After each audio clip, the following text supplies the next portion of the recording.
The earth we walk upon has not always been the earth we know. Beneath the soil and oceans, beneath the glacial scars and volcanic plains, lies a record written in silence and stone. Civilizations rise and vanish. Ice sheets grind away continents. Fire and flood redraw the boundaries of life itself. But what if, within that silence, within the forgotten centuries of the Paleolithic winds, there linger echoes of something more? Lost fires, vanished cities, and stories older than memory. We live at the very tip of a vast and shadowed iceberg of time, and what remains unseen may yet shape who we are and who we will become. If you find yourself drawn into these mysteries of deep time, I invite you to journey further with us. Like, share, and subscribe so that the next descent into Earth's hidden past finds you waiting at the threshold, ready to walk once more among the shadows of forgotten ages. There was a time when the world itself seemed to breathe differently, when winds carried not the hum of engines or the drone of cities, but only the sigh of forests, the crash of rivers, and the long howl of predators in the night. In that silence before civilization, the earth stretched vast and indifferent, a stage too immense for the fragile players who had just begun to step upon it. The land was scarred by glaciers that crawled like ancient leviathans, their frozen bodies gouging valleys and shaping mountains. Oceans advanced and retreated as though inhaling and exhaling, swallowing coasts and exposing plains in rhythms far older than human memory. In that primeval stillness, a new voice emerged, small, fragile, but insistent. It was the voice of humankind. The earliest Homo sapiens were wanderers at the edge of extinction, beings who stood upright, yet still bore the scent of wilderness on their skin. They were not yet the conquerors of Earth, but the uncertain children of a dangerous and shifting planet. Their survival depended not on tools of industry, but on sharp eyes that could trace the faintest track in the dust, on ears tuned to the rustle of prey in the tall grasses, and on the unyielding will to endure when cold and hunger pressed close. To walk through their world is to step into a place where every shadow could conceal death, and every sunrise might promise both hope and peril.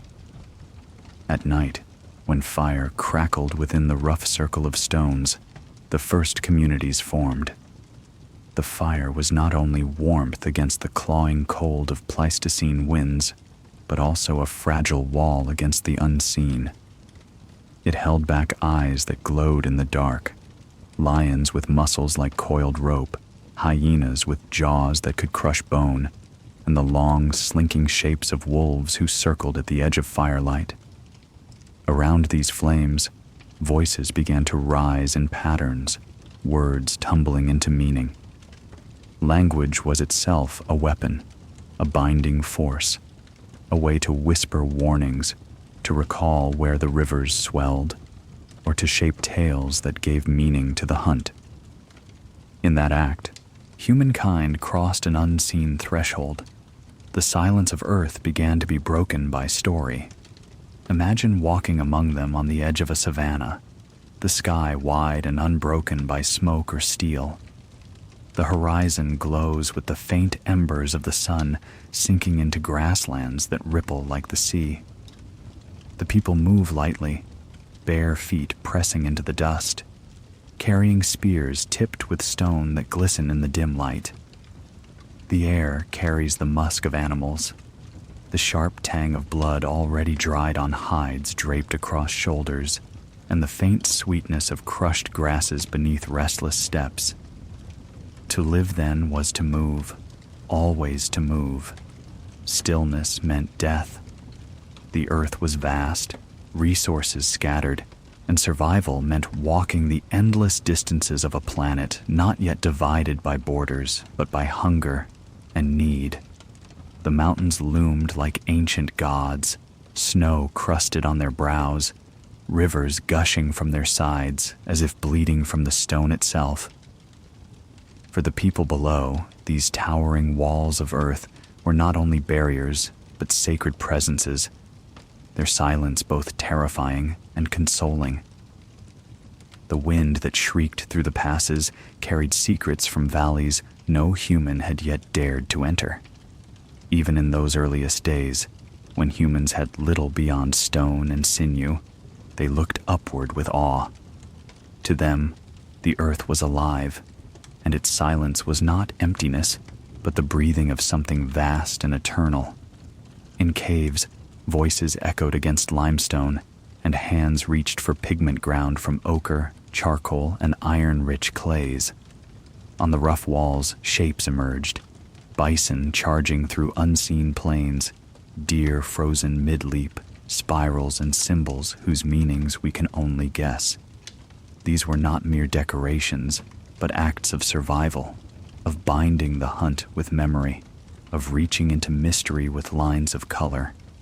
The silence of earth was being rewritten in symbols that could outlive the speaker.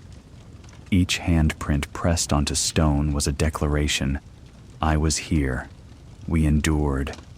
And yet, even as the pigments dried, the world outside shifted restlessly.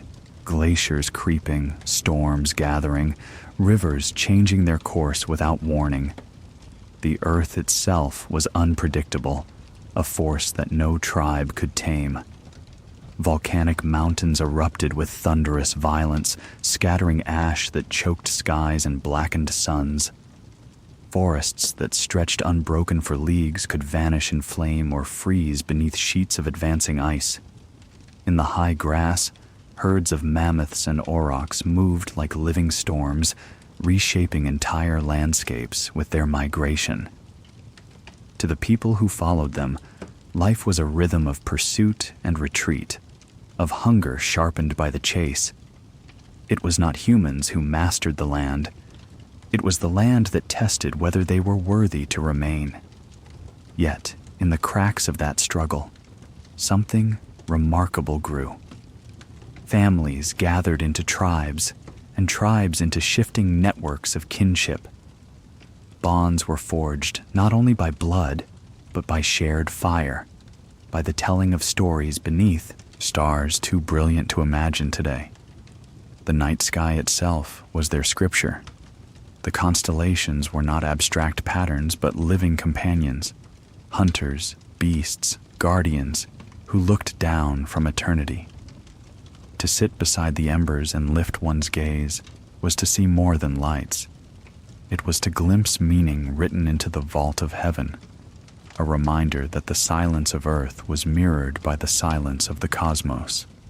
Still, survival was fragile. One poor hunt, one broken leg, one early frost could unravel everything. Infants were cradled in furs, their cries mingling with the crackle of flames, while elders passed down knowledge of plants that healed or poisoned, of rivers that flooded in spring, of trails where herds returned with the turning of seasons. Memory itself was a survival tool, carried in the mouths of those who still remembered. In that way, the silence of the earth was slowly filled, not with noise, but with wisdom woven into words, a fragile net stretched over the abyss of forgetfulness. There is something haunting in imagining those first footsteps on beaches, now long swallowed by seas, or along ridges where winds have erased every trace. To walk there today is to stand in the aftermath of silence, where the only evidence of their existence might be a chipped flint or a scatter of bones gnawed by time. Yet they were no less human than us. Their laughter rang out over valleys, their grief darkened the firelight, their dreams stretched beyond the horizon. In their silence, in their endurance, lies the foundation of everything we now take for granted. And perhaps this is the most extraordinary truth, that from such fragility came permanence. From a handful of families, from whispered stories in caves and fragile fires on wind-scoured plains, became the possibility of civilization itself. The earth did not welcome them. It tested them. It was silent, vast, and often merciless. But against that silence, they carved their first defiance. They sang, they painted, they hunted, they remembered. And in so doing, they began the long, perilous journey from silence to song, from obscurity to remembrance. The chapter of the silent earth closes not with triumph, but with endurance. It leaves us standing in the twilight of forgotten plains, hearing only the echo of bare feet moving across stone and dust, knowing that out of that stillness, humanity's long story had only just begun. The hunt was not a pastime. It was not sport, nor ritual alone. It was the thin thread that bound life to the present moment, the line between a belly gnawed by hunger and the fragile satisfaction of fire-lit plenty. In those early millennia, when humankind had not yet raised stone walls or traced fields with the curve of plows, survival was a daily wager cast against the immense wilderness. The animals of that time were giants, the megafauna of the Pleistocene, and they were both sustenance and adversary. To follow them across frozen steppes or grassy plains was to measure human cunning against muscle, tusk, horn, and instinct honed over uncountable generations. Picture a horizon broken not by cities, but by the rolling backs of mammoths, their shaggy coats shimmering in the cold light of dawn as they lumber across the frost-hardened earth. Their sheer presence reshaped the land. Herds moved like rivers, carving paths into the grasslands, flattening forests, stirring dust into the air with the weight of their passing. To the humans who trailed them, every footprint was a promise, every steaming pile of dung a signal, every distant trumpet call an echo of opportunity. They tracked not only the bodies of animals, but the pulse of the world itself, learning to read earth, sky, and scent with a precision that modern eyes can scarcely comprehend. The chase demanded silence. Hunters moved as shadows, bodies bent low, breaths shallow against the cold. Flint blades glinted, hafts of spears tightened in calloused hands. The smell of damp earth and animal musk mingled with the sweat of anticipation. A single mistake, a snapped twig, a poorly thrown spear, could scatter the herd in a thunder of hooves, leaving only a cloud of dust and the echo of lost hope. Yet, when the strike succeeded, when spear bit flesh and blood steamed into the frigid air, the reward was more than meat. It was the affirmation of survival, the assurance that fire would glow brighter and stories would rise stronger into the night. The hunt was never solitary. It was communal, each person playing a role in the unfolding drama. The strongest ran to drive the beasts. The swiftest circled to cut off escape. The most skilled hurled the first deadly cast.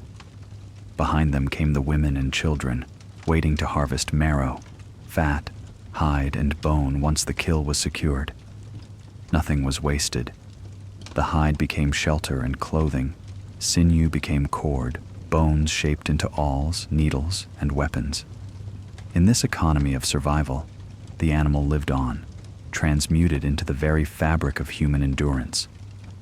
The act of the hunt was thus more than acquisition.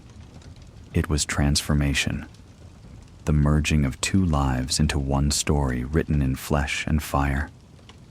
Yet danger always lurked at the edges.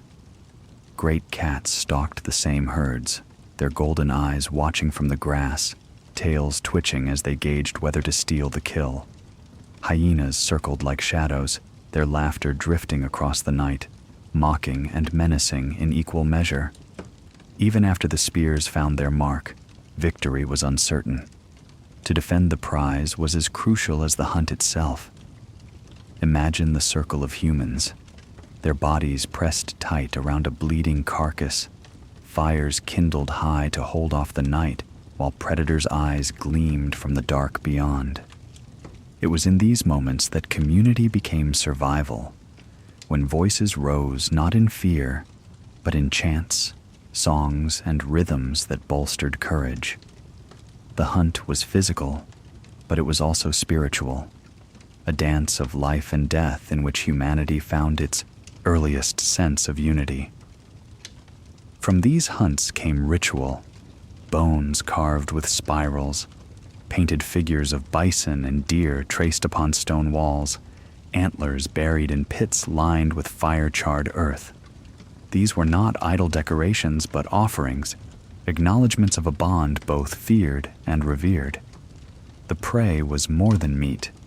It was a force, a presence, a living rhythm that bound human life to the pulse of the wild. In many early societies, animals were not merely killed but honored, their spirits released with gesture and chant, their forms memorialized in pigment and carving. Through this, the hunt became myth, and myth became a way to endure the silence of mortality. The hunger of the hunt was not always satisfied. There were lean years when herds veered away from familiar valleys, when sudden storms buried plains beneath ice, when rivers rose and cut off paths worn smooth by generations of feet. Hunger hollowed cheeks, drove tribes to desperate measures, pushed them farther and farther into unfamiliar lands. These were the crucibles in which resilience was forged. To endure hunger was to be tempered like stone in the fire, to emerge sharper, harder, more cunning. Those who could not adapt vanished into silence, their bones scattered in caves or swept into riverbeds. Those who endured carried their memory forward, written in the instincts and traditions that shaped the generations that followed. There is a haunting beauty in imagining the rhythm of those hunts beneath the endless sky. Dawn breaking over plains as the first cry of a bird split the silence. Men and women moving with purpose, children watching with wide eyes as spears were hefted.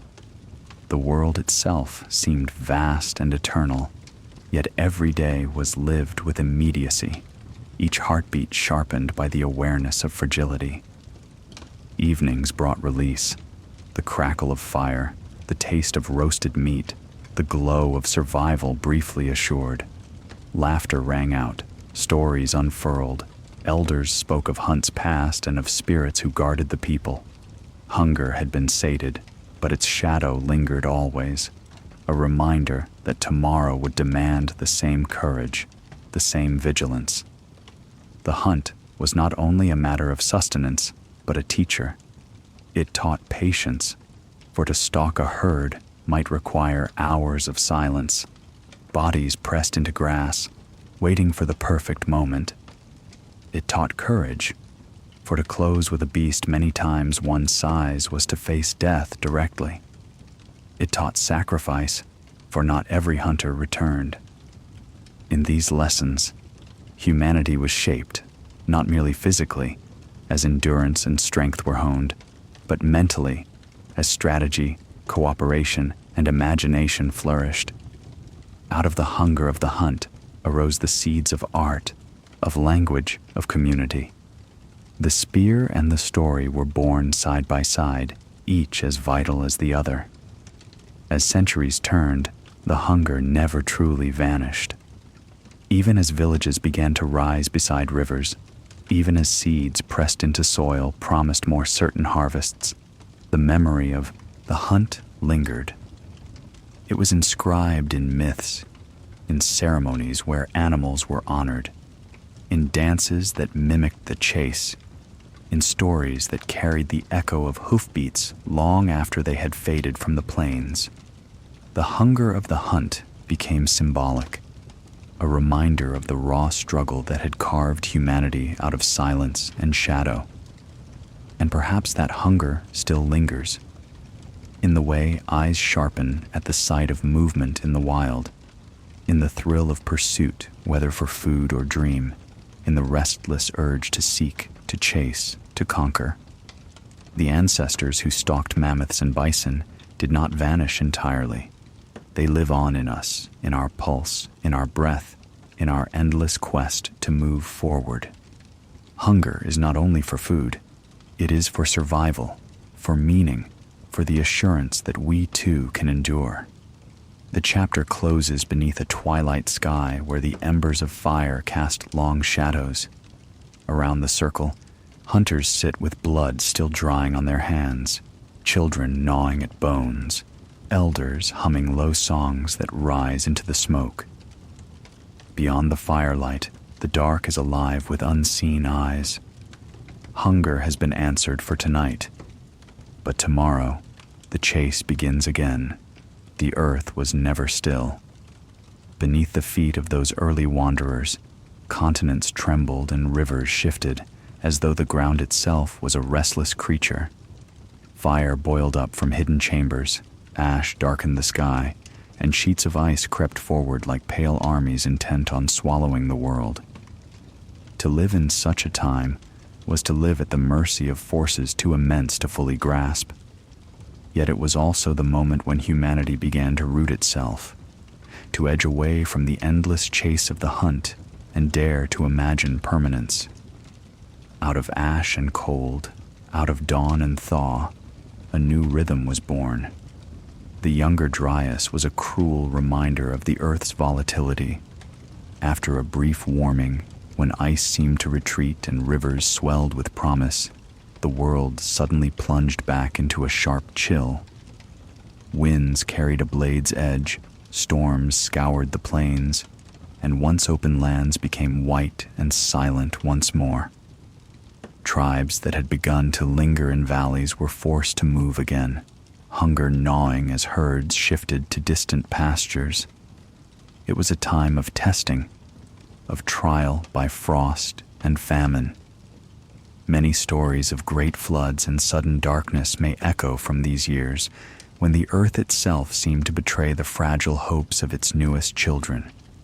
And yet, when the ice receded again, humanity was still there, thinner, harder, more determined.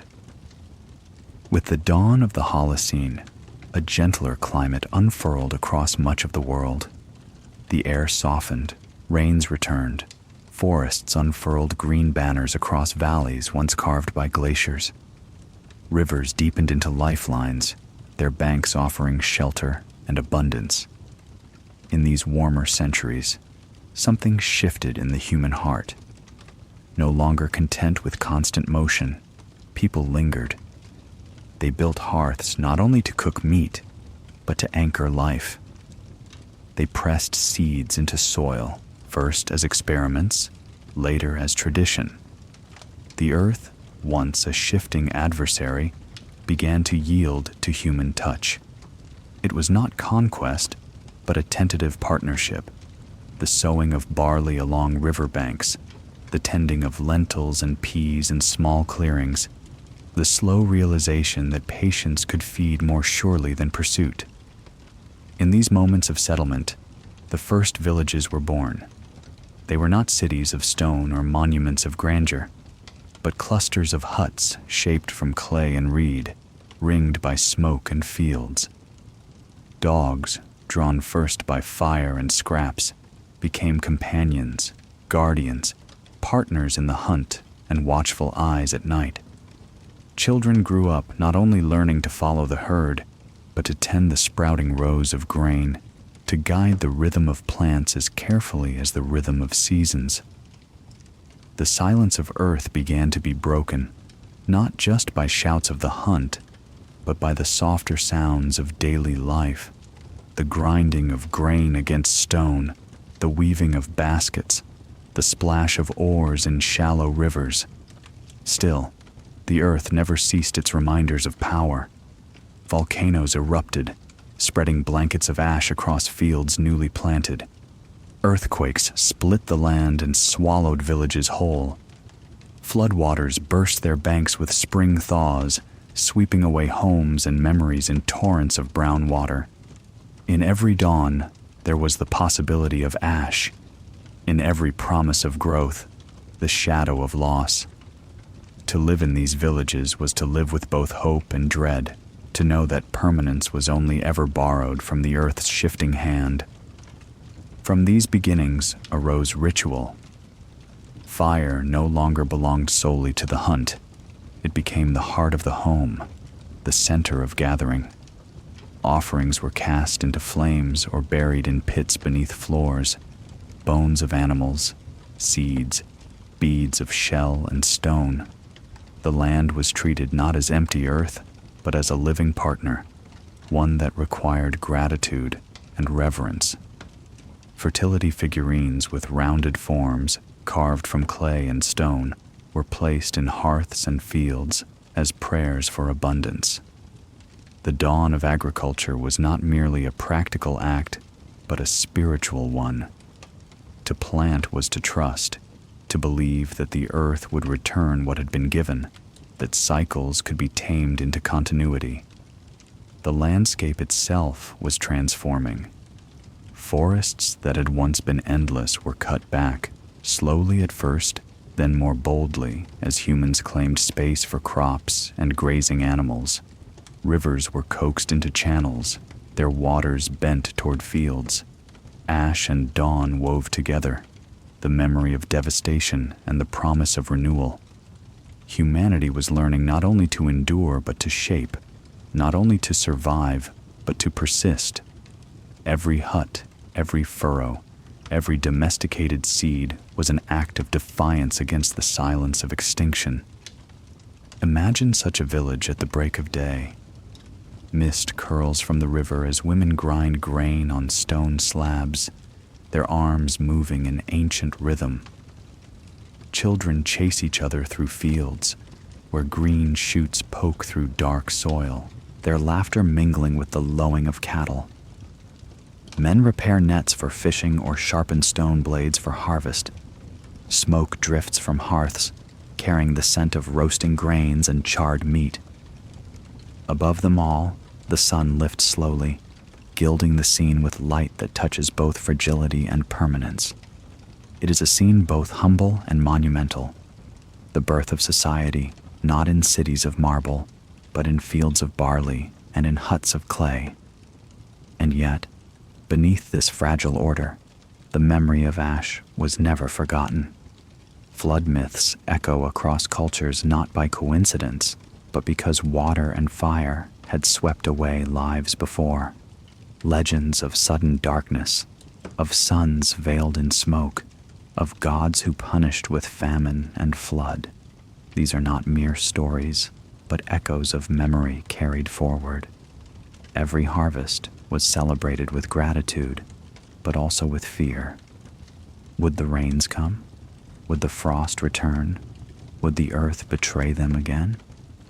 Such questions lingered in the chants, dances, and rituals that filled the nights, when drums echoed against the darkness and voices rose in supplication to forces beyond sight.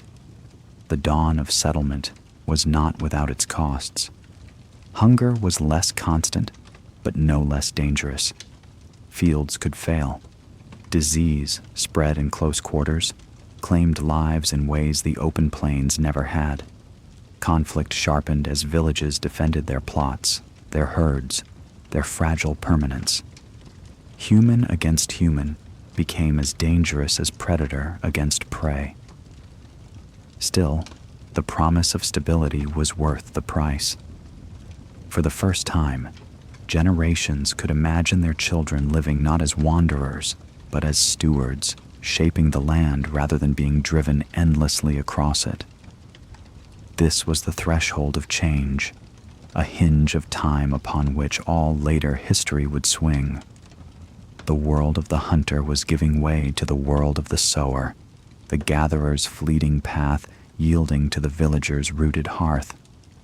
It was not a clean break, but a slow intertwining, with hunters still roaming and fields still fragile. But the direction was set. Out of the ash of uncertainty rose the dawn of continuity. Humanity had taken its first uncertain steps toward civilization. The chapter of ash and dawn leaves us with an image both fragile and profound. A village beside a river, fields glowing in the light of a hesitant sun, smoke rising in thin spirals toward a sky still haunted by storms. Children play in the dust while elders tell stories of floods and fire, reminding them that the earth is never tamed, only endured. The dawn promises abundance, yet the shadow of ash lingers always at the edge. It is here, in this tension between hope and fear, between planting and ruin, that humanity's long story of permanence truly begins. There are places where the earth seems to whisper, where stones lie in patterns too deliberate to be dismissed as chance, where buried walls rise against the weight of centuries, and where silence feels less like emptiness than like memory. In the long dawn of the Holocene, as tribes settled into villages and fields, there were moments, glimpses, that suggest something else stirring at the edges of history. Something greater, something lost. If our familiar story of humanity begins with huts of clay and furrows in the soil, then what do we make of the shadows that stretch far older than they should, of monuments that speak in riddles, of ruins that should not exist at all? In southeastern Anatolia, the hill called Göbekli Tepe rises like a forgotten crown above the plains, buried beneath layers of earth until the late 20th century. It revealed a secret that staggered archaeologists. Towering pillars of limestone, carved with animals, symbols, and abstract designs, were arranged in circles so deliberate, so monumental, that they overturned what was believed possible for humans of that age. 11,000 years ago, long before cities, long before the wheel, long before agriculture was supposed to have blossomed, people gathered here to shape stone into sanctuaries. The figures carved into those stones still stand. Foxes slinking along the edges, vultures looming with wings outstretched, serpents coiled in eternal motion. They stare back at us across the abyss of time, demanding explanation. Who built this? Why? And what memory did they carry that compelled them to raise monuments before they had yet raised fields? The official answers remain cautious. Scholars suggest it was the work of hunter-gatherers, perhaps bound by ritual, compelled by shared belief to gather and build.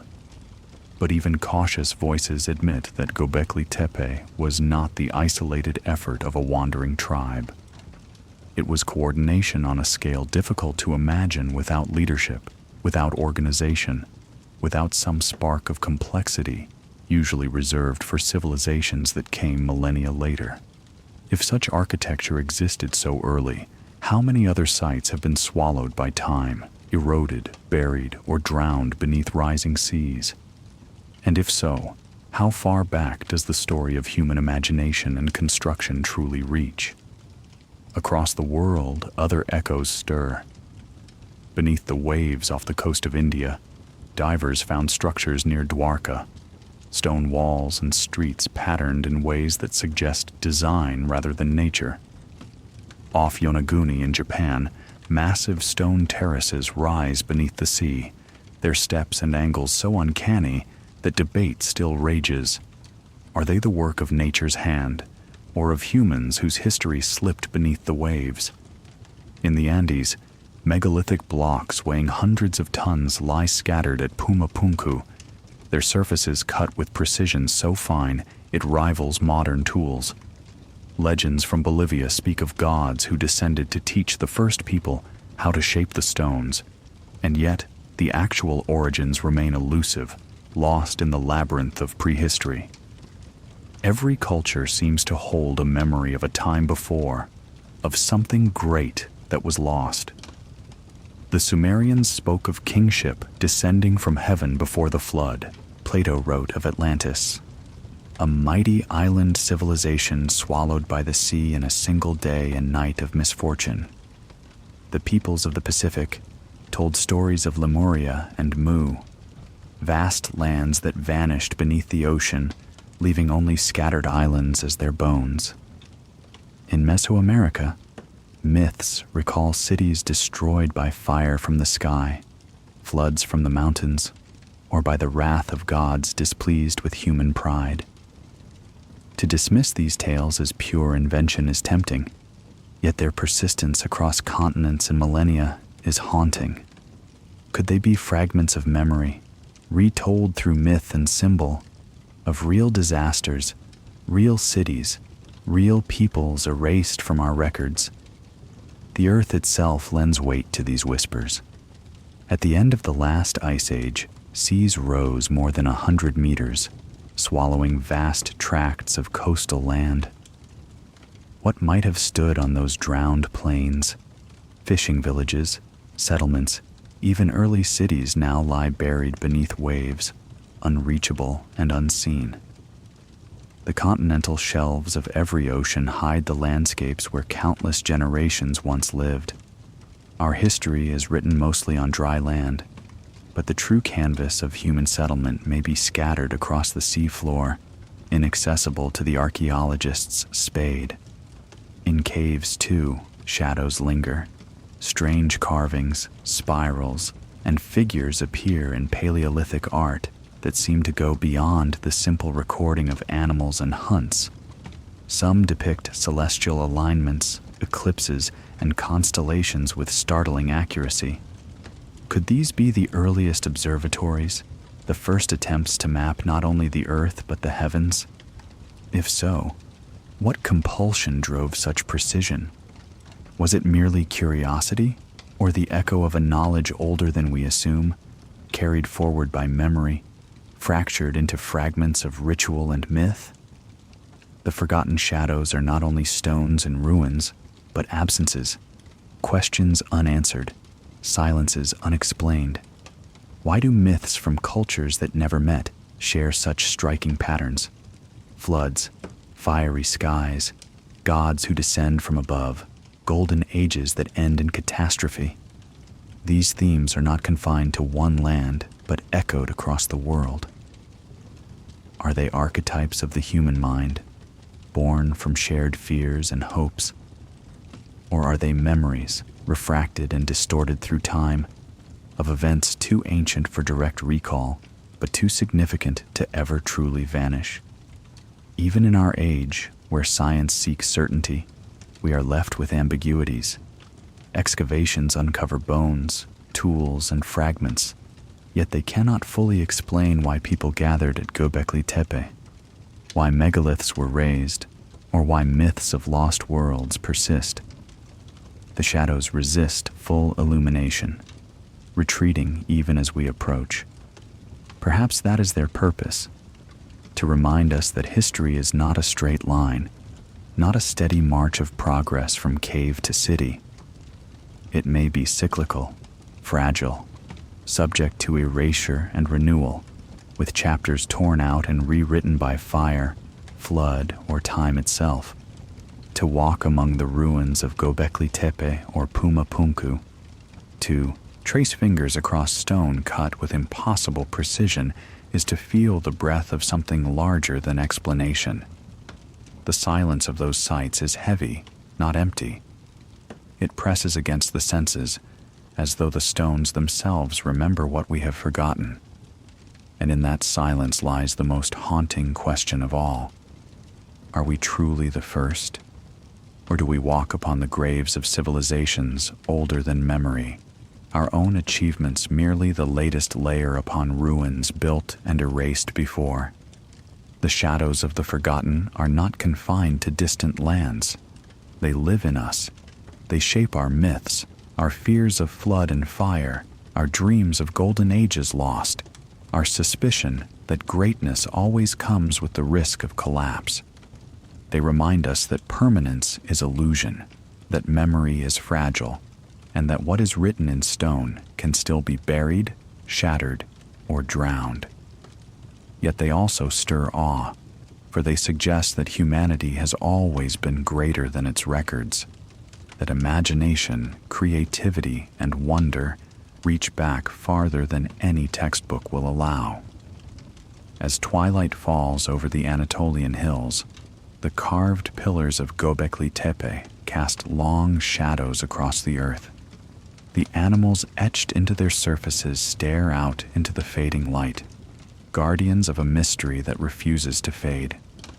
Somewhere in the silence, the voices of those who built them seem almost within reach, echoing through time like a chant half heard. They remind us that we are not only creatures of the present, but inheritors of enigmas stretching back into darkness. And as night descends, the stars rise overhead, eternal witnesses to civilizations remembered and forgotten, to stories erased and rewritten, to shadows that endure long after their makers are gone. That completes Chapter 4, 1,200 words. The earth remembers its scars even when we do not. Beneath the soil, in the rings of trees, in layers of ice, and in the scattered black stones that lie buried in forgotten fields, there are marks of fire that did not come from human hands. From the sky, too, came violence, sudden and absolute, that rewrote landscapes and perhaps erased whole chapters of human memory. To look at our planet through deep time is to see not only the steady growth of life, but its fragility, broken again and again by catastrophe. Firestorms, floods, and comets were not myths alone. They were events so immense that their echoes became myths, remembered dimly in stories of gods casting thunderbolts, of floods that swept the world, of suns darkened in a single night. The Younger Dryas cold snap, that great stutter in the climate's warming at the end of the last ice age, has long been debated, but within its mystery lies a theory both compelling and unsettling, that fire from the heavens triggered it. Across North America and beyond, scientists have uncovered microscopic spherules of glass and carbon, fragments formed only in extreme heat alongside layers of blackened earth. These clues suggest that something burned with unimaginable fury around 12,800 years ago. Perhaps a comet fragmented in the sky, raining fire across the continents, igniting forests, melting glaciers, and plunging the climate back into bitter cold.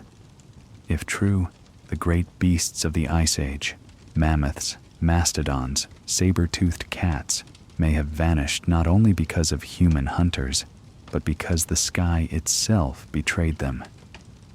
To imagine such a night is to imagine the end of the world. A sudden glow in the heavens, a light brighter than the sun, streaking across the horizon. Seconds later, the air itself ignites. Shock waves flatten forests, heat burns flesh from bone, and firestorms race across plains faster than herds can run. Rivers boil, glaciers weep torrents into the seas, and the smoke of burning continents darkens the sky. In the aftermath, the earth shudders into silence. Ash drifts down like snow. Hunger returns. Species vanish, and those who survive carry the memory and stories of fire from above, of gods hurling spears of flame, of ages ending in smoke and flood. It is not only the Younger Dryas that speaks of celestial scars. Across the Yucatan Peninsula lies the vast crater of Chicxulub, the wound left by the asteroid that ended the reign of the dinosaurs 65 million years ago. Though far older than humanity, its lesson lingers. The earth is vulnerable, always beneath the gaze of the heavens, always one stone away from erasure. To stand on that shore today, to look out at calm waters, is to know that beneath them lies evidence of an impact so immense it shook the entire planet, extinguishing creatures that had ruled for over 100 million years. If it happened once, why not again? And if it happened within human memory, would we not tell of it in myths disguised as legends? Many ancient cultures speak of floods that reset the world. In Mesopotamia, Utnapishtim built his ark at the command of the gods, saving life from the waters. In the Bible, Noah endured a deluge that covered mountains. In India, Manu was warned by a great fish and preserved in a boat as the world drowned. In Mesoamerican tales, previous worlds ended in fire and flood, and ours is only the latest attempt at creation. The recurrence of these stories across continents raises a question. Are they inventions of imagination, or the collective memory of real catastrophes retold across millennia in symbolic language? Perhaps when glaciers melted and seas rose at the end of the Ice Age, submerging coasts and valleys, those who watched the waters devour their homes remembered, and memory, when carried in story, does not vanish easily. Other myths speak of fire from the sky. The Hopi recall a previous world destroyed by flames. In Hindu cosmology, fire is one of the forces destined to end an age. The Norse foretold Ragnarok, when the sky would split, stars would fall, and flames would consume the earth. Even in Plato's account of Atlantis, the destruction was not only by water, but by violent quakes and fire.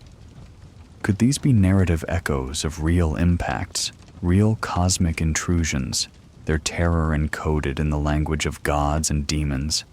If so, then myth is not merely allegory, but memory, fractured and reshaped across generations, but anchored in truth.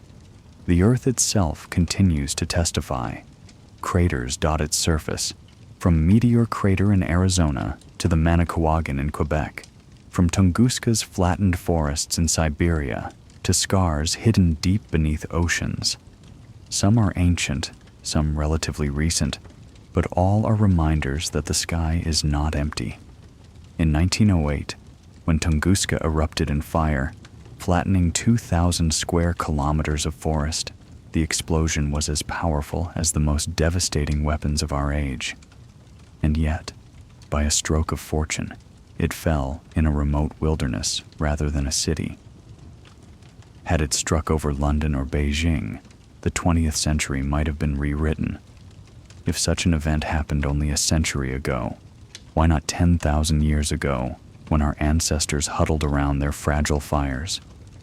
The unsettling possibility is that entire civilizations, fragile, early, and unknown, may have been erased not by the slow grind of history, but by sudden catastrophe. A comet, an asteroid, a firestorm sweeping across continents, a flood consuming coasts, all could sweep away memory, leaving only scattered hints, a ruin buried in silt, a myth told by trembling voices, a stone carved with symbols too old to interpret. If such resets occurred, then history is not a steady climb from ignorance to knowledge, but a cycle of rise and ruin, with our present moment only the latest crest upon a sea of forgotten ages.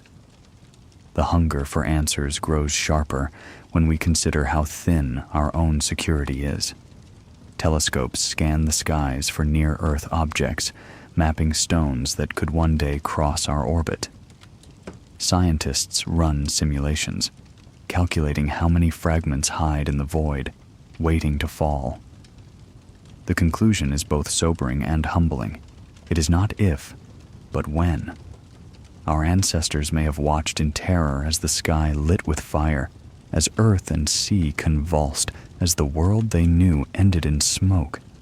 And if it happened once, it can happen again. Perhaps their stories are not warnings from gods, but messages from the past. Remember what the earth can do when the heavens intervene. Yet in catastrophe lies paradox. Each reset, each firestorm, each flood has shaped what we are. If mammoths vanished beneath a storm of fire and ice, it drove humanity to adapt, to innovate, to endure. If seas rose and drowned coasts, it forced migration, memory, myth.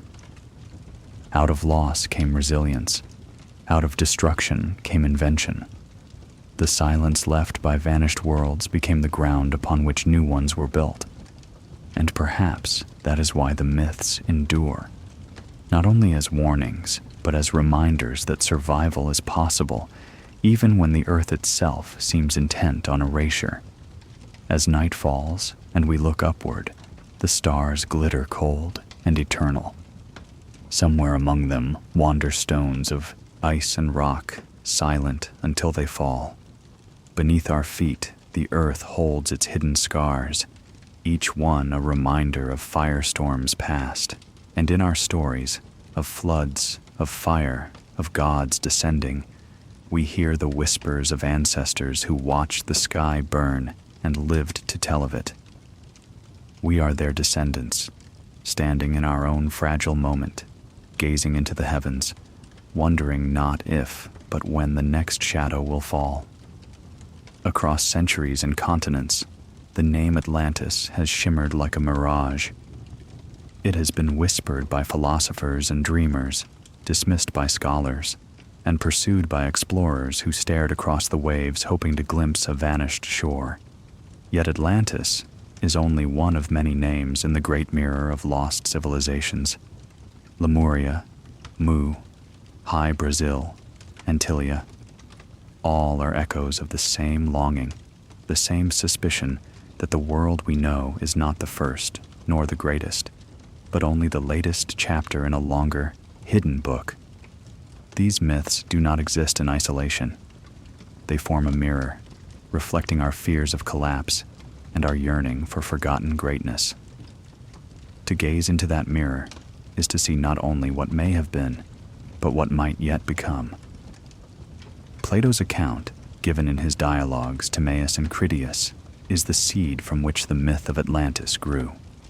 He described a vast island beyond the Pillars of Heracles, the Strait of Gibraltar, where a great and noble civilization flourished.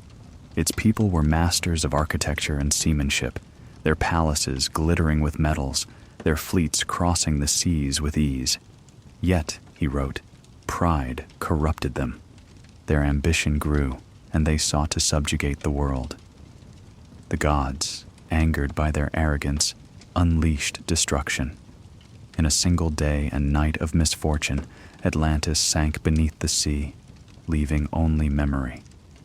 To Plato, this was a parable, a warning about hubris, a reflection of Athens itself.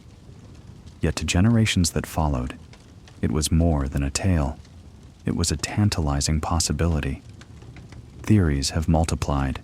Some claim Atlantis was the echo of Minoan Crete, struck by the eruption of Thera around 1600 BCE, its flourishing palaces buried in ash and its fleet scattered.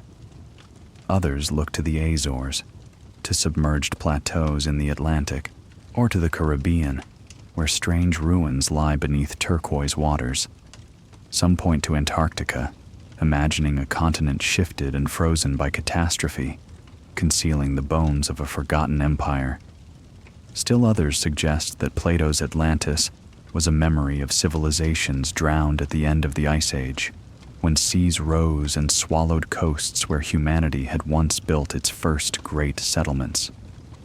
Atlantis is thus both story and puzzle, a place that may never have existed as described, yet also a symbol pointing to truths buried by time and water.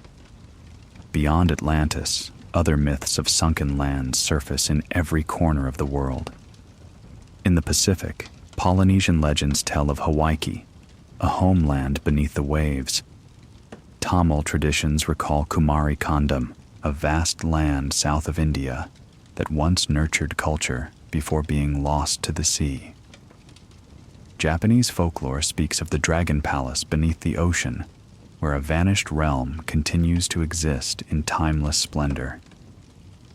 Celtic myth remembers High Brazil, an island west of Ireland that appeared only once every 7 years, shrouded in mist before vanishing again. Across the oceans, these stories converge, lands that rose, thrived, and then were taken by the sea.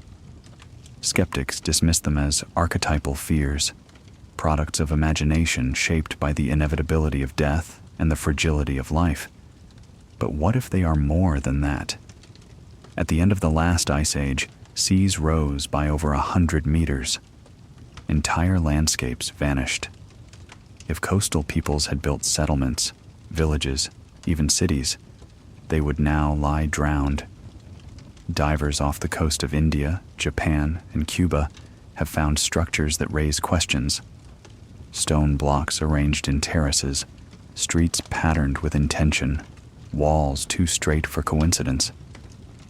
Are these the remnants of myth made flesh, or simply the tricks of geology, our human minds eager to see meaning in random forms? The debate lingers, but the allure remains irresistible. The Atlantean mirror also reflects something deeper than geography. It reflects humanity's understanding of cycles. Civilizations rise, then fall. Rome's ruins stand as testament to that truth, as do the crumbled ziggurats of Mesopotamia, the jungled cities of the Maya, the weathered stones of Angkor. If it happened to them, could it not have happened before, at a scale even greater? Myths of Atlantis and Mu remind us that greatness carries within it the seed of collapse, that hubris and time are merciless. Whether they were real civilizations or not, they embody a truth. Nothing is permanent, not even what seems eternal. For those who believe, Atlantis and its counterparts are not lost dreams, but lost histories, waiting to be rediscovered. They argue that myths are not inventions but memories, encoded in story when the facts themselves could not endure. They point to similarities across cultures too distant to have shared ideas directly. The flood myths of Mesopotamia and Mesoamerica, the tales of fire and sky in India and Scandinavia, the motifs of a golden age brought low by arrogance or catastrophe. Perhaps these are echoes of a shared trauma, preserved in story across continents, a deep cultural scar left by disaster at the dawn of human memory. For others, the mirror shows us ourselves. When we dream of Atlantis, we are dreaming of what we might become. Our cities glitter with light and glass, our fleets span oceans, our ambitions stretch into the stars. Yet beneath it all lies fragility. Rising seas once more threaten coasts. Fire, flood, and quake remain as merciless as ever. The Atlantean mirror warns us that collapse is not ancient myth, but potential future, that what we build may not endure forever. Atlantis, whether fact or fiction, is a prophecy written in reverse. It tells us not what was, but what might yet be. Imagine the last night of Atlantis, as Plato described it. The ground shudders beneath marble streets. Towers sway, then crumble. The sea surges inward, breaking through walls and sweeping away fleets. Flames rise from collapsing palaces as storms rage overhead. In a single night, a civilization proud and mighty is reduced to silence. Survivors cling to rafts, staring back at a horizon of fire and foam, knowing that their world has ended. Generations later, their descendants tell the story, not with dates and maps, but with symbols and gods. The memory becomes myth, and myth becomes a mirror. Whether Atlantis was Crete or Cuba, or nothing more than Plato's parable, the shadow it casts is longer than its reality. We look into that shadow and see the fragility of our own triumphs. We dream of it not because we know it existed, but because we fear it could happen again. In every earthquake that topples a city, in every hurricane that floods a coast, in every fire that sweeps a forest, we glimpse the Atlantean night. And in our myths, we acknowledge that the earth, in its vast indifference, will always be capable of taking back what we build. As dusk deepens over the sea, waves break in endless rhythm against unseen shores. Somewhere beyond the horizon, we imagine, lies Atlantis, perhaps not in stone or sand, but in the collective memory of humankind. It is the mirror we hold up to ourselves, showing us not only what might have been lost, but what might yet be lost again. and as we gaze into its depths, we are left with a question that echoes across time. Are we living in our own Atlantis now, blind to the fragility of the ground beneath our feet, unaware that our own day and night of misfortune may yet come? From the moment humanity first lifted its gaze above the horizon, the sky has been more than a canopy of stars.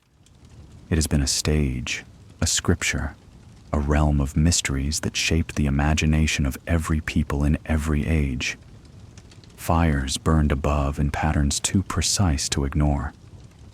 The moon waxed and waned, tides rose and fell, comets blazed and vanished, and eclipses turned day into sudden night. For early humans, the heavens were not distant. They were alive, watching, speaking in riddles of light. To map the sky was not merely curiosity, it was survival. And perhaps it was something more, a reaching toward origins, toward beings or truths that seem to dwell beyond the reach of Earth. Consider the great stones of the world. At Stonehenge, the sarsens and bluestones rise in circles and alignments that mark the solstices. On the day of midsummer sunrise, light strikes directly through the heel stone, illuminating the heart of the monument. Across the ocean, in Central America, temples of the Maya stand angled to catch equinox light, serpent shadows slithering down stairways, as if stone itself came alive. In Egypt, the Great Pyramid's shafts point toward Orion's belt and the pole star, celestial anchors fixed in the architecture of eternity. These alignments are too deliberate to be accidents. They reveal a truth about ancient peoples. The sky was their clock, their compass, their calendar, and their temple. The fires above dictated the rhythm of life. The solstice told when to sow, the equinox when to harvest. The rising of Sirius in Egypt heralded the flood of the Nile. Lunar cycles guided rituals, hunts, and migrations.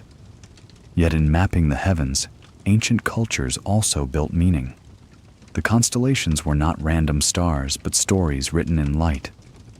Orion was a hunter, forever chasing. The Pleiades were sisters, their return each year marking planting time. The Milky Way was a river, a path of souls, a bridge between the worlds. In these myths, the human and the cosmic merged, each reflecting the other. And sometimes, the sky was not silent. It roared with meteors. It blazed with comets. For people who watched the heavens with unbroken attention, these sudden visitors carried enormous weight. A comet's tail streaking across the night was not mere ice and dust. It was a messenger. The Romans feared them as omens of death. The Chinese recorded them meticulously, describing broom stars sweeping across the heavens. In Mesoamerica, the sudden appearance of such fires could foretell the fall of rulers or the coming of conquest. To them, the sky was not indifferent, but engaged, offering signs, demanding interpretation. We can still feel that awe today when meteors flash across the night or when an eclipse darkens the sun. Imagine standing thousands of years ago, without scientific explanation, as day turned suddenly to twilight, the sun's crown blazing in eerie silence while animals grew restless and birds fell quiet. It must have seemed as though the world itself were ending, the gods tearing open the fabric of the sky. In those moments, myths were born. Priests raised arms, chants rose, drums echoed across temples, and people knelt in terror and wonder. The sky was not merely above them, it was in them, shaping every breath of their faith. The skyward fires were not only omens, but teachers. By tracking the stars, humanity learned time. By watching the heavens, they saw cycles, the return of constellations, the rhythm of planets, the dance of the moon. This knowledge became power. To predict an eclipse was to wield divine authority. To announce the rains by watching the stars was to hold the fate of harvest in one's hand. Across the world, priest astronomers stood at the center of power, their gaze fixed upward while their authority stretched downward into fields and palaces. The heavens were the foundation of law and ritual, of kingship and order. But there are stranger whispers too, questions that haunt the alignments of stone and the precision of ancient calendars.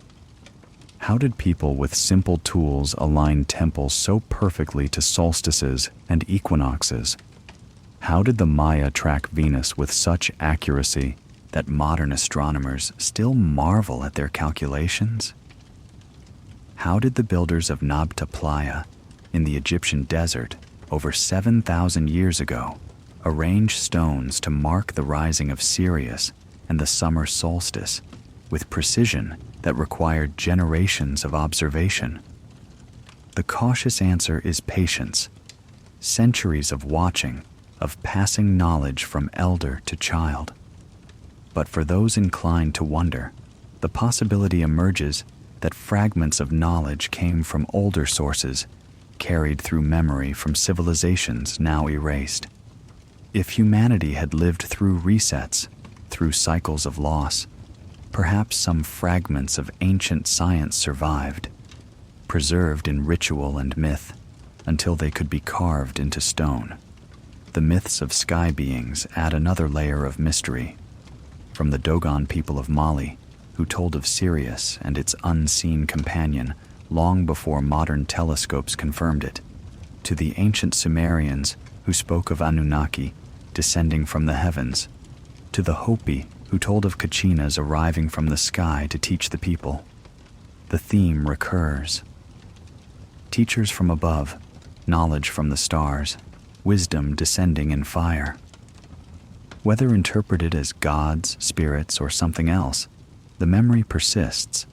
The sky was not only observed, but encountered.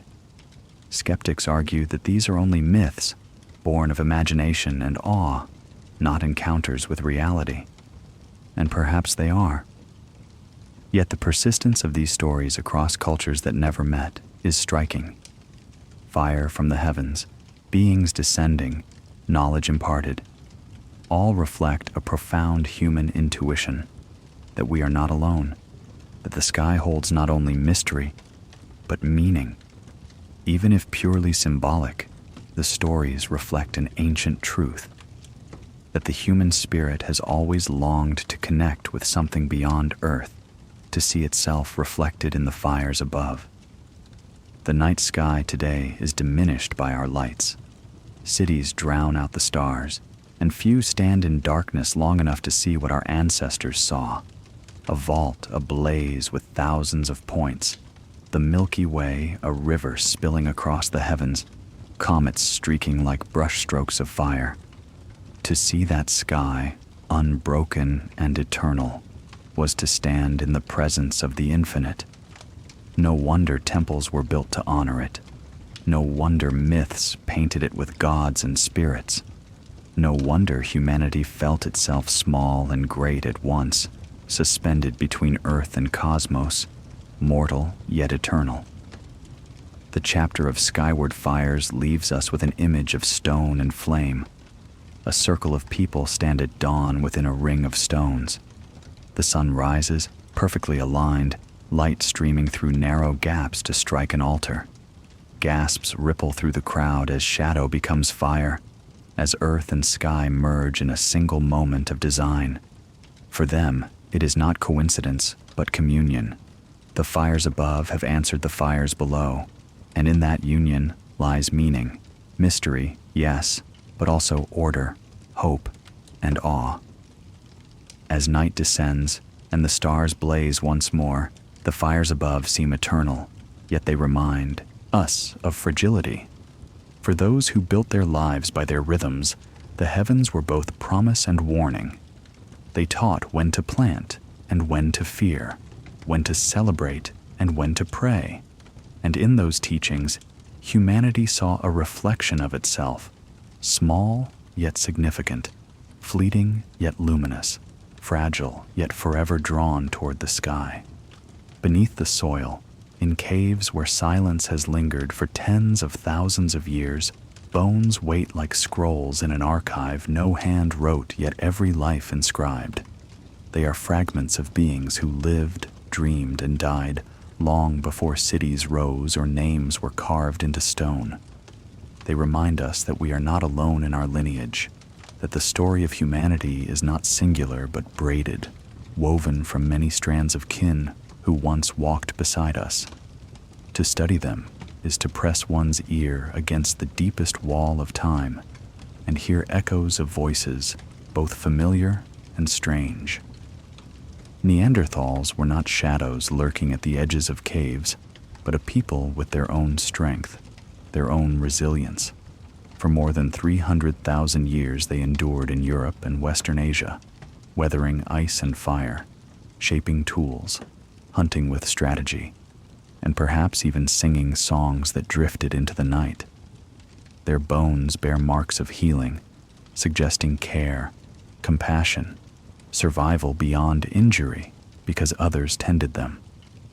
They buried their dead, sometimes with flowers, sometimes with tools, a gesture that speaks of grief, of reverence, of memory.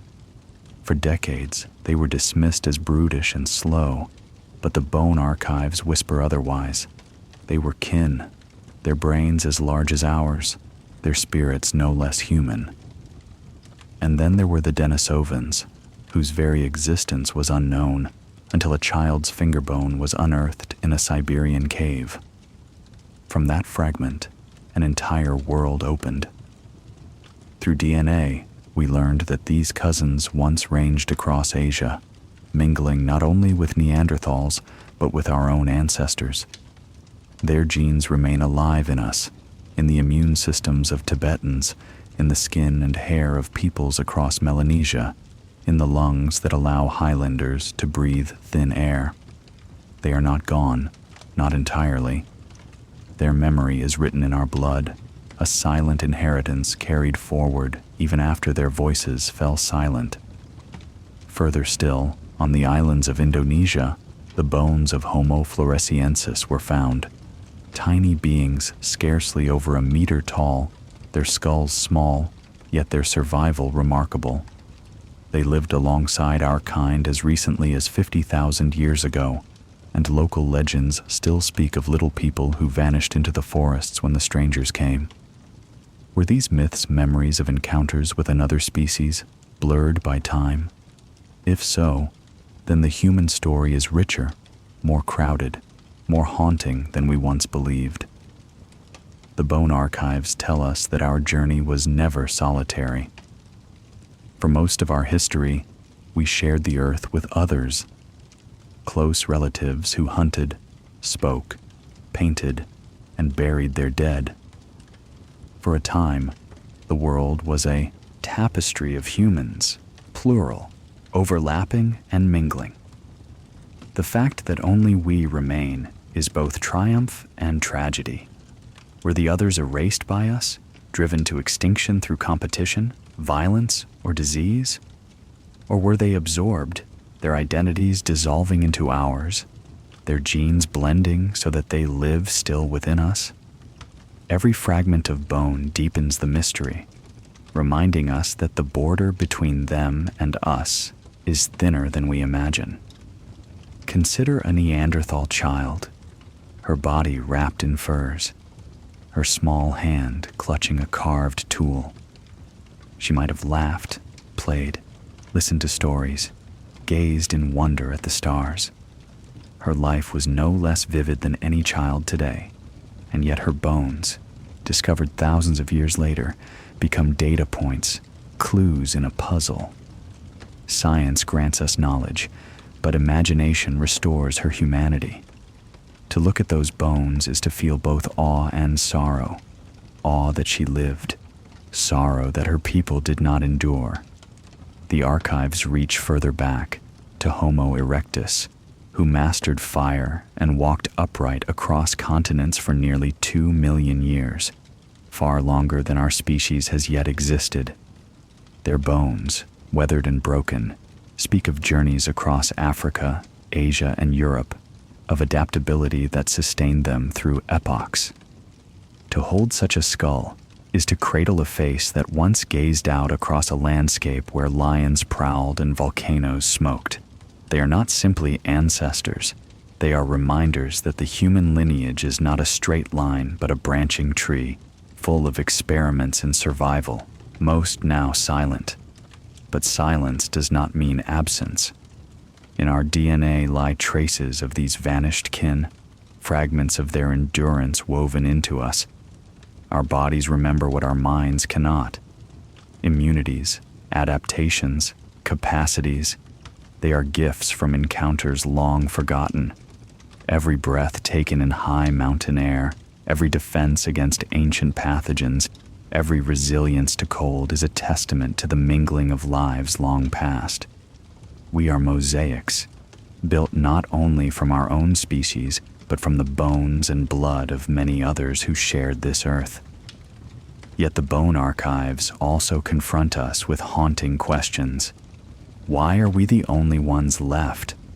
What gave Homo sapiens the edge when others fell away? Was it the spark of imagination, the explosion of art, the power of language, the ability to dream and to organize at a scale beyond tribe and clan? Or was it ruthlessness, the capacity for violence and conquest, the relentless hunger that allowed us to outlast all others? The bones do not answer. They only lie in silence, inviting us to confront the shadows of our own story. In caves where ochre figures still cling to stone, where handprints reach out across millennia, we see that the impulse to create, to record, was not ours alone. Neanderthals, too, left symbols, engravings, pigments. They, too, dreamed of permanence. The distinction between us and them grows fainter with every discovery.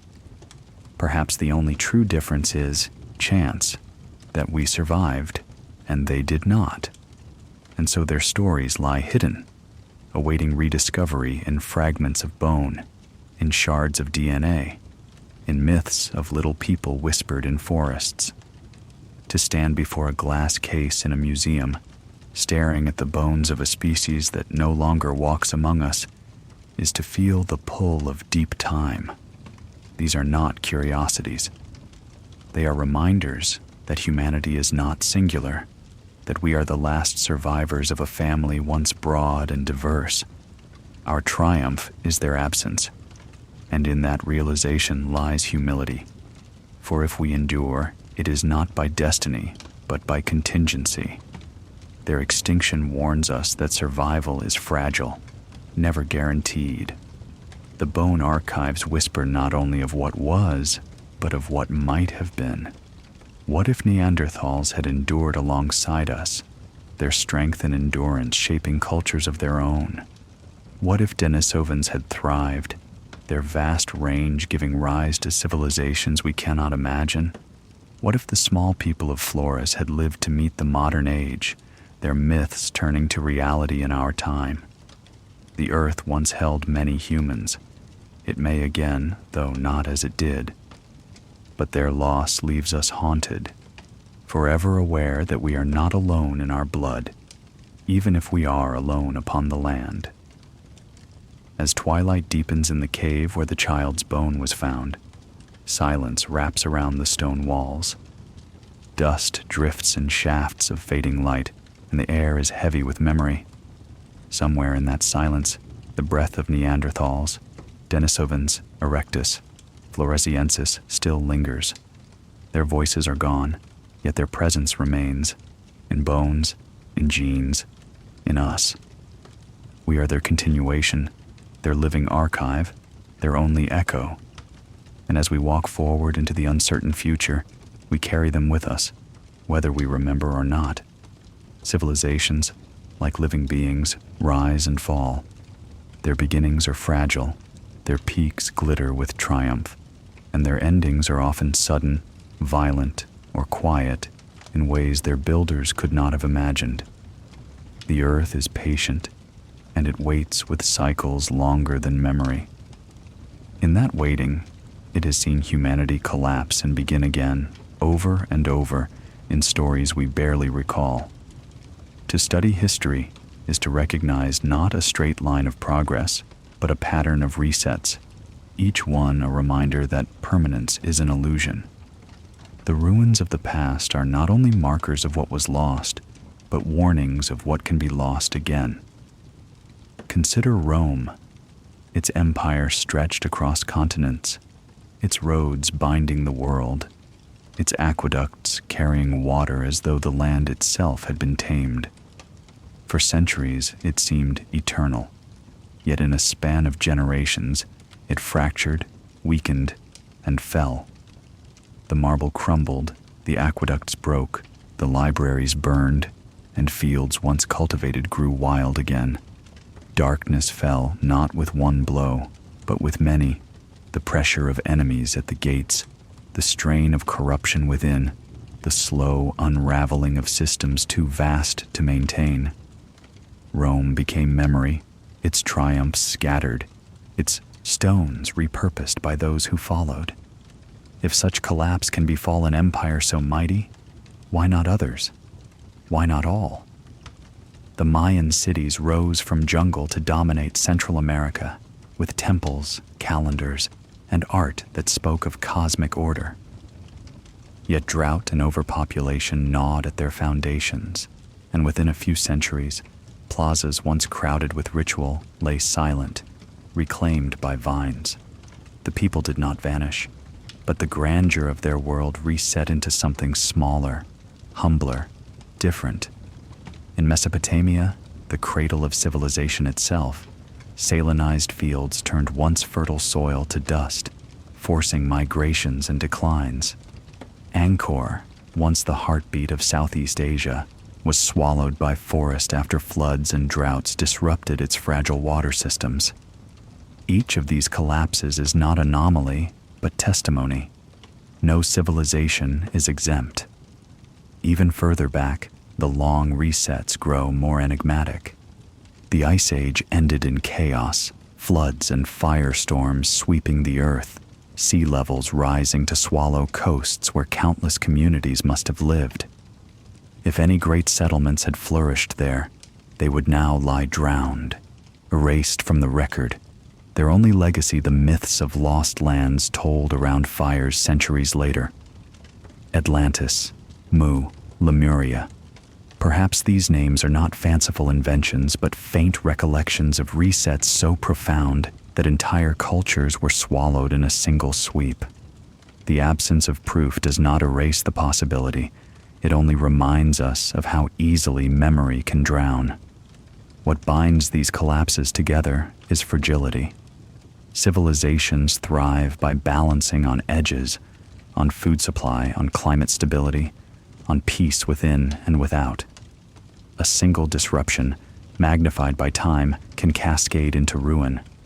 Drought empties rivers, harvests fail, famine spreads, war drains resources, neighbors press in, unity fractures.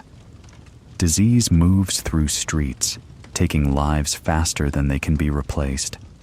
Systems built for abundance cannot endure scarcity, and those who once felt secure are left vulnerable. The long reset begins not with catastrophe but with a whisper, a shift too small to notice until it grows into silence. Perhaps what is most humbling is how easily the earth conspires with time. A volcano can shroud the planet in ash, as Tambora did in 1815, plunging the world into a year without summer.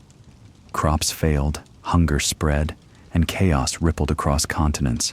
And Tambora was small compared to eruptions in deeper time, Toba, Krakatoa, Yellowstone, each one a potential reset waiting beneath our feet. Earthquakes can shatter cities in moments. Plagues can unravel centuries of progress in a season. These forces remind us that no matter how advanced we believe ourselves, we remain as vulnerable as those who once watched their fields flood or their temples burn. The long reset is not only physical, but cultural. Memory itself collapses.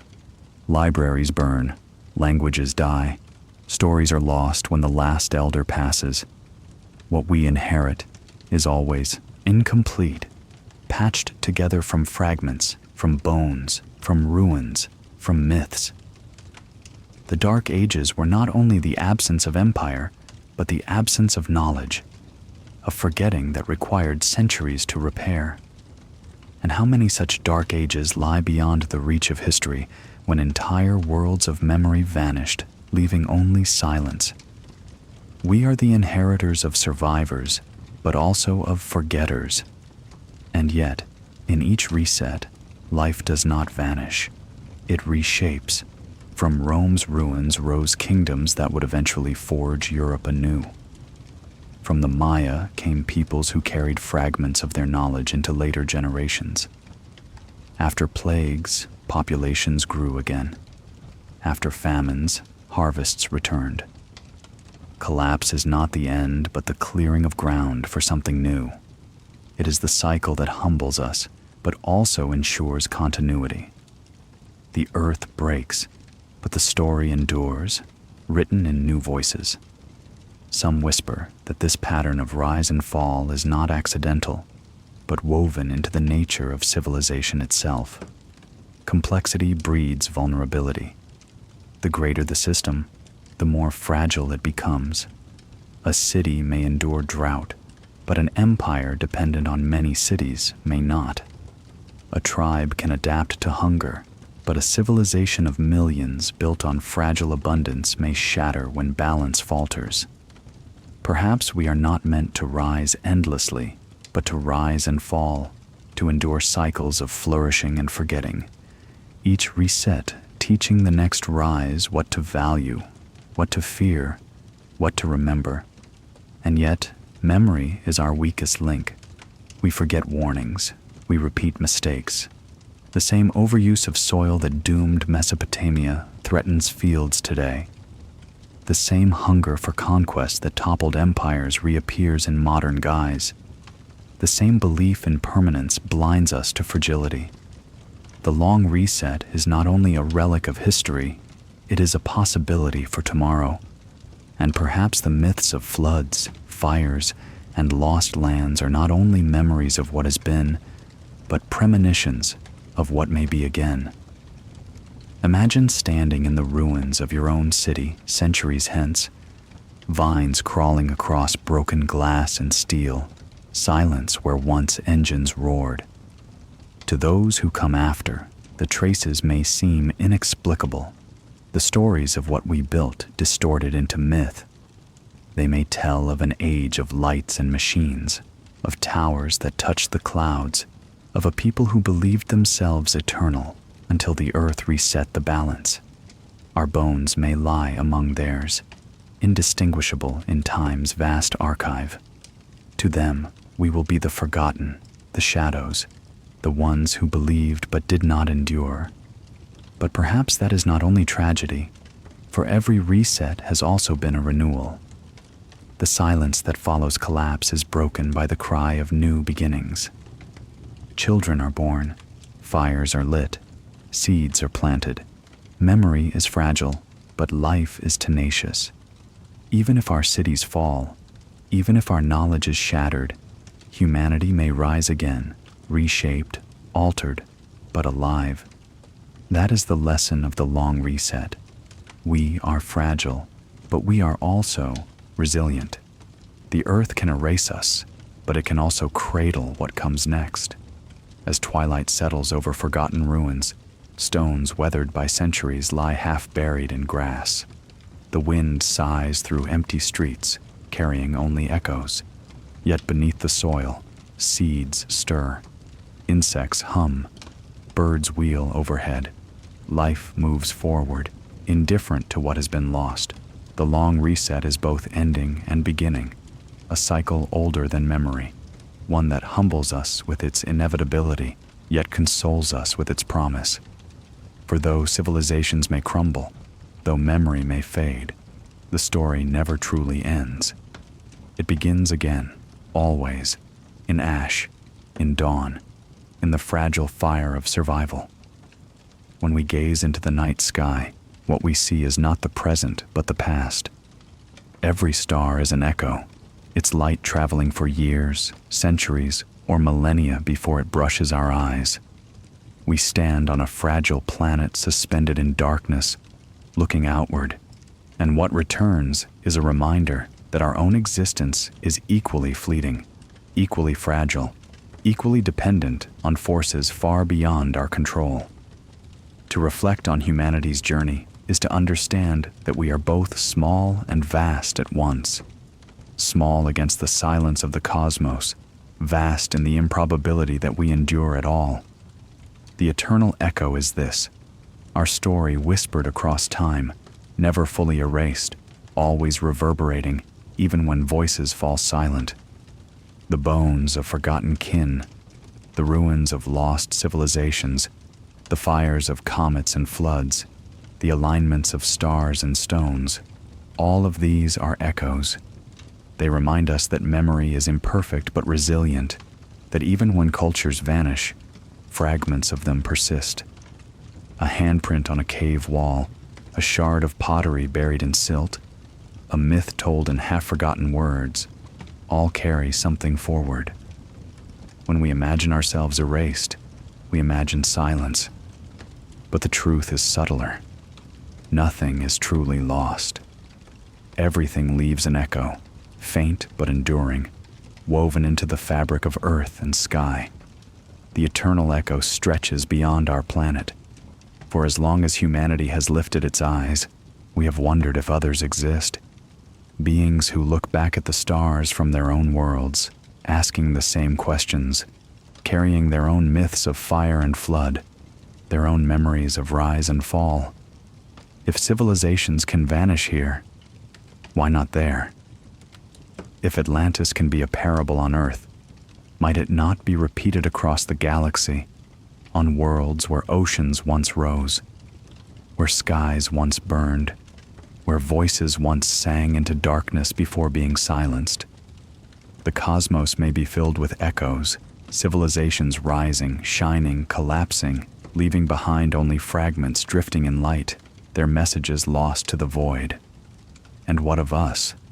The story we tell is long, but measured against cosmic time, it is a heartbeat. Dinosaurs ruled the Earth for over 100 million years. Our species has existed for less than 300,000. Civilizations, in their current form, only for a few thousand. If time is a vast ocean, then our presence is the brief crest of a wave, already fading back into the depths. Yet in that crest lies meaning. We remember, we imagine, we carve stories into stone, into song, into data streams that circle the earth like artificial constellations. We resist silence. That resistance is our echo, our attempt to inscribe ourselves into eternity, even as eternity reminds us of our fragility. The eternal echo is also found in myth, in the uncanny similarities of stories told by peoples separated by oceans and centuries. Floods, fires, sky beings, golden ages undone. These themes recur as though memory itself echoes through humanity, reverberating across cultures that never met. Perhaps these are archetypes born of shared psychology. Or perhaps they are deeper echoes, fragments of events remembered across millennia, retold until they become less history than symbol. Either way, they endure, passed from mouth to ear, from elder to child, across generations, carrying fragments of truths older than writing. Science, too, reveals the echoes. Fossils preserve the imprints of creatures long gone, shells pressed into stone, leaves traced in shale, bones fossilized into permanence. DNA, that ancient script, carries within it echoes of every ancestor, every cousin species, every adaptation won in the crucible of survival. In our blood live the whispers of Neanderthals, Denisovans, Homo erectus. In our lungs, the gift of high-altitude endurance. In our immune systems, the memory of plagues endured. We are not only ourselves, we are echoes of all who came before, their voices carried within us, speaking still in ways we cannot hear but only live. Yet the echo is not only backward but forward. What we do now reverberates beyond us. Our actions will echo in the climate, in the species that endure or vanish, in the ruins we leave for those who follow. If we vanish, what will remain? Will our skyscrapers become mountains of glass and steel, slowly devoured by vines? Will our satellites orbit silently, rusting in the dark, a ring of debris marking that we once reached toward the heavens? Will myths of our time survive, retold by future peoples who no longer understand what they mean? Perhaps they will tell of an age of fire, of machines, of towers that touched the sky, of a people who dreamed too greatly and fell. In their voices, our echo will endure. There is also the possibility that our echo will travel farther still. Radio waves leak into space, carrying fragments of music, speech, and static out into the cosmos. Probes hurtle outward, inscribed with golden records, bearing greetings in many languages, maps of our star, images of our world. Long after we are gone, those probes may drift, waiting to be found, carrying the echo of humanity into the eternal night. Perhaps no one will ever hear them. Perhaps they will wander forever, silent monuments to a species that once looked outward. But even silence carries echo. Even absence can resonate. The eternal echo humbles us, but it also consoles, for it tells us that nothing is ever entirely lost. The ruins of forgotten cities may be buried, but they leave memory in stone. The extinction of kin may erase their voices, but their genes whisper still. The collapse of civilizations may scatter knowledge, but fragments survive, waiting to be rediscovered, reimagined, reborn. Even if we are erased, the echo remains in myths, in fossils, in light. We live in echoes, we create them, and we leave them behind. To stand at the edge of the ocean at night, waves whispering against the shore, stars glittering overhead, is to feel that echo in your bones. The sea is the memory of the earth, carrying whispers of drowned lands and forgotten coasts. The stars are the memory of the universe, their light the testimony of ages long past, and within us is the memory of all who came before, carried in bone, in blood, in story. We are not separate from the echoes. We are the echo. Imagine the last human standing, centuries or millennia from now, gazing up at the same stars our ancestors once painted on cave walls. Even in solitude, that person would not be alone. The voices of countless generations would whisper within. The myths of floods and fires would still linger. The ruins of cities would still stand somewhere in shadow. The eternal echo would still sound, carrying forward the truth that humanity was here, that we lived, that we dreamed, and perhaps, in the deepest silence of the cosmos, that is all that matters. Not whether we endure forever, but that we existed at all, that we left our mark in bones, in stories, in ruins, in light, that we added our voice to the eternal chorus of creation, that we echoed, however briefly, against the vast and indifferent walls of time. So the story closes not with silence, but with resonance.